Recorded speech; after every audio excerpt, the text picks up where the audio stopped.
இப்போ என்னன்னாக்கா silver price rice ஆகிட்டே போகுது. ஆனால் நம்ம என்ன கேள்விப்படுறோம்னா அந்த அளவுக்கு ஃபிசிக்கல் சில்வர் இல்லை. எக்ஸ்சேஞ்சு கிட்ட கமாடிட்டி எக்ஸ்சேஞ்ச் மார்க்கெட்டில் அந்த அளவுக்கு physical silver London bullion 999 purity physical bar அது இல்லை அப்படிங்கிற மாதிரி இல்லை. இருந்தாலும் அந்த sellers they are not ready to come out and sell அப்படின்னு சொல்லி நம்ம கேள்விப்படுறோம்.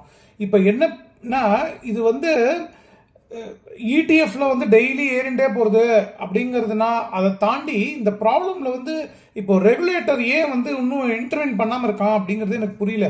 Regulator means SEBI and RBI in India and international London COMEX மார்க்கெட்டுக்கு அந்த லண்டன் ரெகுலேட்டர்ஸ் அவ why they are not when அவ எப்போ இன்டர்ஃபியர் பண்ண போறா, இதில் ஒரு செக் ரெகுலேட்டரி செக் வைக்க போறா அப்படிங்கிறது தெரியல. ஆனால் கூடிய சீக்கிரம் அது நடக்கலாம்.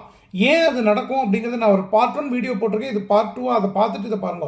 இப்போ இது என்ன கிரக்ஸ் ஆஃப் த ப்ராப்ளம் என்ன அப்படின்னாக்க சில்வர் இடிஎஃப் வாங்குறோம். சில்வர் இடிஎஃப் வாங்குறோம் அப்படின்னா சில்வர் இடிஎஃப்ல புது யூனிட் கிரியேட் ஆனாக்க அந்த மியூச்சுவல் ஃபண்ட் போய் புது யூனிட்டுக்கு ஈக்குவலண்டா சில்வர் பாரை மார்க்கெட் பார்ட்டிசிபென்ட்ஸ்லேருந்து வாங்கணும். மார்க்கெட் மேக்கர்ஸ் மார்க்கெட் பார்ட்டிசிபென்ட்ஸ் ஏபின்னு சொல்லுவோம், அவள்கிட்டருந்து வாங்கணும். வாங்கி ஸ்டோரேஜ் வால்ஸ்லாம் அவன் பத்திரமா வச்சுக்கணும்.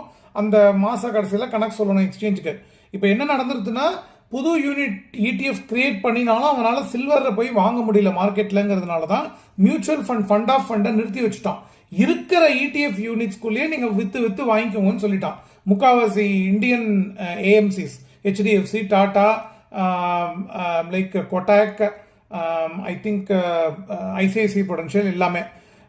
இப்போ என்னன்னா ஐசிஐசிஐ பொடென்ஷியல் இன்னும் ஒரு ஸ்டெப் மேலே போய் யாரும் எஸ்ஐபி பல்க் இன்வெஸ்ட்மெண்ட் எதுவுமே பண்ணக்கூடாதுன்ட்டான். இப்போ என்னன்னா இருக்கிற இடிஎஃப் யூனிட்ஸை தான் வித்து வாங்கிட்டு இருக்கா. இப்போ இதுல 2 ப்ராப்ளம் இருக்கு. ஒன்று என்னன்னாக்க இந்த இடிஎஃப் இருக்கிறதையே வித்து வாங்குறதுனால எப்படி மோத்திலால் ஓஸ்வாலோட நாஸ்டாக் இடிஎஃப் பிரீமியம் எக்கச்சக்கத்துக்கு ஜாஸ்தி இருக்கோ அந்த மாதிரி இந்த இடிஎஃப் பிரீமியம் எக்கச்சக்கத்துக்கு ஜாஸ்தி இருக்கிறது ஒரு ப்ராப்ளம்னா கூட நீங்க இடிஎஃப் வாங்கினா அண்டர்லைன் சில்வர் இல்லாம வெறும் பேப்பரை வச்சுட்டு இருக்க மாதிரினா இருந்தது.